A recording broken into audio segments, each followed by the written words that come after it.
Lecture de la lettre aux Hébreux. Frères, craignons, tant que demeure la promesse d'entrer dans le repos de Dieu. Craignons que l'un d'entre vous n'arrive en quelque sorte trop tard. Certes, nous avons reçu une bonne nouvelle, comme ces gens-là. Cependant, la parole entendue ne leur servit à rien, parce qu'elle ne fut pas accueillie avec foi par ses auditeurs. Mais nous qui sommes venus à la foi, nous entrons dans le repos dont il est dit. Dans ma colère, j'en ai fait le serment. On verra bien s'ils entreront dans mon repos. Le travail de Dieu, assurément, est accompli depuis la fondation du monde, comme l'Écriture le dit à propos du 7e jour. Et Dieu se reposa le 7e jour de tout son travail. Et dans le psaume, de nouveau, on verra bien s'ils entreront dans mon repos. Empressons-nous donc d'entrer dans ce repos-là, afin que plus personne ne tombe en suivant l'exemple de ceux qui ont refusé de croire.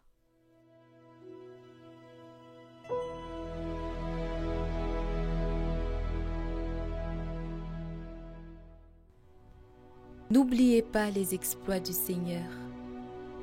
Nous avons entendu et nous savons ce que nos pères nous ont raconté, les titres de gloire du Seigneur, sa puissance et les merveilles qu'il a faites, pour que l'âge suivant les connaisse et leur descendance à venir, qu'ils n'oublient pas les exploits du Seigneur, mais observent ses commandements, qu'ils ne soient pas comme leur père, une génération indocile et rebelle, génération de cœur inconstant et d'esprit infidèle à Dieu.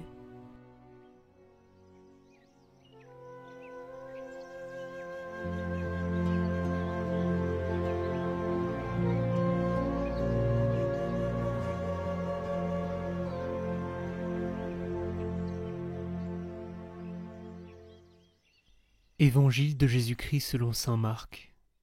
Quelques jours après la guérison d'un lépreux, Jésus revint à Capharnaüm, et l'on apprit qu'il était à la maison. Tant de monde s'y rassembla qu'il n'y avait plus de place, pas même devant la porte. Et il leur annonçait la parole. Arrivent des gens qui lui amènent un paralysé, porté par 4 hommes. Comme ils ne peuvent l'approcher à cause de la foule, ils découvrent le toit au-dessus de lui. Ils font une ouverture et descendent le brancard sur lequel était couché le paralysé. Voyant leur foi, Jésus dit au paralysé : « Mon enfant, tes péchés sont pardonnés. » Or, il y avait quelques scribes assis là, qui raisonnaient en eux-mêmes. Pourquoi celui-là parle-t-il ainsi ? Il blasphème. Qui donc peut pardonner les péchés sinon Dieu seul ? Percevant aussitôt dans son esprit les raisonnements qu'il se faisait, Jésus leur dit : Pourquoi tenez-vous de tels raisonnements ? Qu'est-ce qui est le plus facile ? Dire à ce paralysé : Tes péchés sont pardonnés ? Ou bien lui dire : Lève-toi, prends ton brancard et marche. Eh bien, pour que vous sachiez que le Fils de l'homme a autorité pour pardonner les péchés sur la terre, Jésus s'adressa au paralysé. Je te le dis, lève-toi, prends ton brancard et rentre dans ta maison. Il se leva, prit aussitôt son brancard et sortit devant tout le monde. Tous étaient frappés de stupeur et rendaient gloire à Dieu en disant : Nous n'avons jamais rien vu de pareil.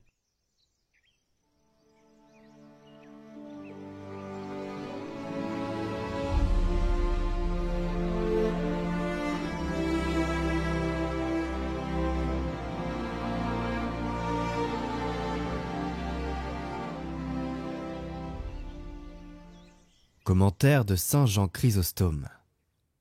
Qui peut pardonner les péchés, sinon Dieu seul ? Des gens lui amènent un paralytique.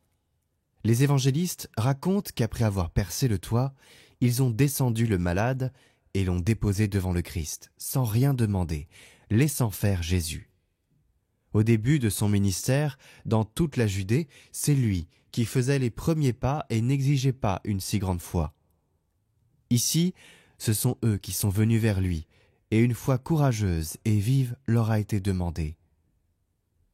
Jésus, voyant leur foi, dit l'Évangile, c'est-à-dire la foi de ceux qui avaient porté le paralytique, Le malade aussi avait une grande foi, car il ne se serait pas laissé transporter s'il n'avait pas eu confiance en Jésus.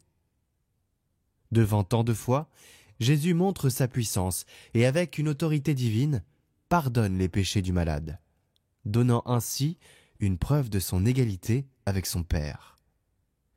Il avait déjà montré cette égalité quand il a guéri le lépreux en disant « Je le veux, sois guéri ».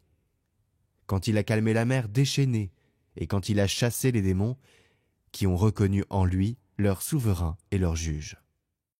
Ici, il la montre d'abord sans éclat. Il ne s'est pas pressé de guérir extérieurement celui qu'on lui présentait. Il a commencé par un miracle invisible. Il a d'abord guéri l'âme de cet homme en lui pardonnant ses péchés. Certes, cette guérison était infiniment plus avantageuse à cet homme, mais cela apportait peu de gloire au Christ. Alors certains, poussés par leur méchanceté, ont voulu lui nuire, mais ils ont, malgré eux, rendu le miracle plus éclatant. Nous fêtons aujourd'hui Saint Antoine le Grand, et je vous propose cette prière de protection. Au nom du Père et du Fils et du Saint-Esprit. Amen. Glorieux Saint Antoine, vous que Dieu a choisi pour être le gardien et le protecteur de nos intérêts temporels. Nous avons aujourd'hui recours à votre puissante protection.